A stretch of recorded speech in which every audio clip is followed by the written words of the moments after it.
Right, welcome back. Now, Toyota recently invited a group of South African journalists to a media trip to quite a bizarre location, Iceland of all places, to drive the Arctic Trucks Hilux. I guess they wouldn't have worked so well in the Sahara. Some of these vehicles are now being built right here in South Africa. We stopped by the workshops to have a quick look.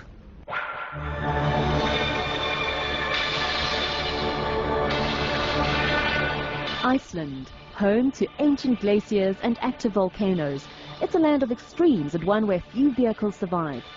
But then, an Arctic Trucks Toyota Hilux is no ordinary vehicle. We have very difficult conditions, both summer conditions with bad roads, rivers, and then in winter conditions with lots of snow. Snow, normally we're dealing with using belt-driven vehicles. In the 80s, people discovered that you could use bigger tires with very low air pressure, like 0.23 bars. You could float on top of the snow.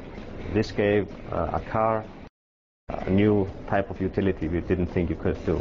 So this became extremely popular, and the reason we use Hilux is basically the car is very reliable. It's light, strong, durable. All these things matter extremely much when you don't have any service at all. You are talking about, if you need a spare part, one spare part, you might be talking about 150,000 euros to get it to you, or not being able to get it to you at all. Arctic Trucks recently partnered with Toyota South Africa and 4x4 Mega World to build 6 specialized vehicles in Johannesburg. So how do these Hiluxes end up so far away from home? Because they have the Antarctica expeditions going to Antarctica and to the South Pole, they had a requirement to build vehicles for the end of this year to go to Antarctica, and it actually makes sense to build them in South Africa because those vehicles normally are built in Iceland and then shipped through Cape Town to go to Antarctica. So, we are a factory that builds Hilux, so it makes sense to build them here, and it's actually cheaper for them, and then get them shipped off to Antarctica from here. Thanks to 20 years in the business, Arctic Trucks conversions are covered by a full manufacturer's warranty. Because of this, the modifications are confined to heavy-duty suspension components and auxiliary equipment like air compressors and generators, and of course, those massive wheels. We redo the body so bigger tires can fit in, and then you still have a fairly easy access in and out. You're very stable, and we also try to have very good designers that design the car, that when you look at it, the normal modifications or the smaller modifications, it will look like it was made by the factory. They may look like they just rolled off the production line, but few Hiluxes will go where these 6 trucks will venture. All these vehicles are going to Antarctica, and 5 of them will go to the South Pole this season. The journey from Novo, where they will be going first with a plane from Cape Town, is about 2,300 kilometers. They have to go through crevice area, and then they go straight to South Pole, and this distance is enormous and extremely challenging. Like the Icelanders will tell you, and the guys that's been there, things change quite dramatically at minus 52 degrees. The oil freezes up, everything else freezes up. Obviously the metal becomes very brittle. So yes, it has been adapted. In those kind of conditions, they never switch the engines off because they need to keep them running, otherwise they'll just freeze over. And they run heaters for certain parts to make sure that they heat it up enough so that they don't break. And they have adapted some of the material that they use in the conditions.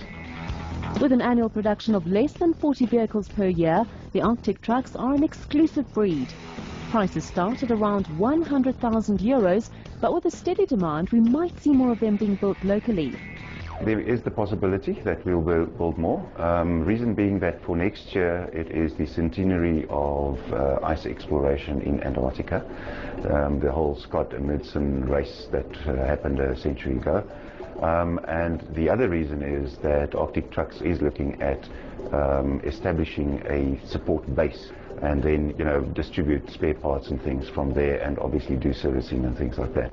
And for those of you who'd like to trade up from a standard Hilux, there's some good news. Arctic Trucks also build different other models that you can adapt for South African conditions. And yes, we are investigating that at this moment. They are not as aggressive and as extreme as the 8 or the 44-inch vehicles that's been built now. But there could be an application in South Africa, and we are definitely investigating those possibilities. In time, we might see these Arctic trucks bounding across the Kalahari dunes or scrambling up the Drakensberg. But for now, our 6 ambassadors will fly the flag very far from home.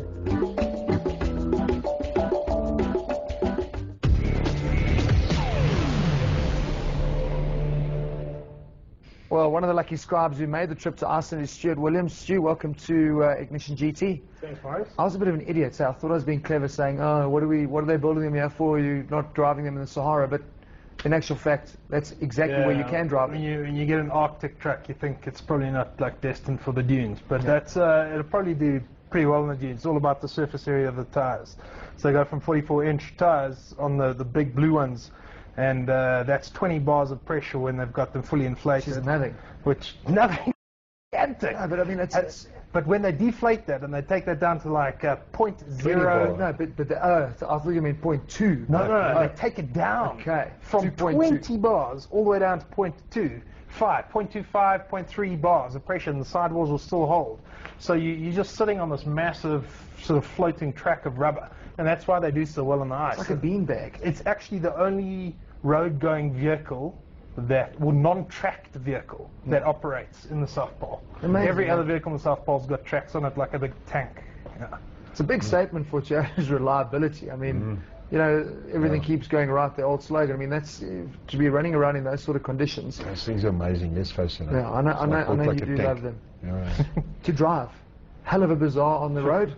Yeah, they're not really so hot for the road. Like you get, there's 3 different versions that we got to drive when we were in Iceland. We had the 35-inch, which is all the cars, 38-inch and the 44-inch. The 35 was great on road. 38 was super. It was like a bit of a Best of both. yeah, and definitely a bit of a surprise because you didn't think it would be that good at all. The 44-inch though was driving on the right side of the road. Narrow little bridges with these huge steep overhangs into icy rivers, and it was tempting at times to Just said it pulled you all over the road. yeah, no, at 70 k's an hour, roughly 70 k's an hour, that steering wheel just went like this, went nuts. But I mean, when you put it in the applications designed for, the thing must be unbelievable. There's nothing better. Let's move on to another Toyota. I'll bring you in here, Francois, that's been launched. I'm surprised. I was kind of a bit blasé. I thought that the Hilux would have had the extra cab all along. It seems a bit weird that after so long a Hilux being on the market, that they're only now entering the extra cab category. Yeah, well, the thing is, I don't think we'll ever know what the real reason is. Toyota, What did the Toyota spin doctors give us? Toyota is just, they obviously have their people doing market research, and the demand has only grown sufficiently for them now to put it on the market. The demand hasn't been there before. So. I think you always had a builder that wanted to stick his hammers and stuff behind the back seat. All the other all the other guys that manufacturers had it, do it. yeah. I've got mates that drive those for that exact reason. They're plumbers. They open it up. Quite interesting though. They don't have that extra opening compartment. So how do you load into that extra cab? Yeah, Put the look, seats forward. that is that's the first thing that strikes you about it, and that's from a utility point of view doesn't really make sense. Oh, but it's hell of a cool when you open. It's like Suicide doors. it's like opening a cupboard and you slip your stuff in there and you up in that side. It kind of makes sense. Yeah. There's also the tax break involved, Yeah. which is a biggie. What's that? Giving you that extra space, and you can claim back your VAT if you're using it for business purposes, I suppose which of that's- course you are. Yeah. Of course. Your party outfit and your shoes in the back. But it just seems weird that as the biggest seller of the There's Hilux. a gap in the market there. Yeah, that they've taken so long to get into it. It just seems weird. So you're a Hilux lover.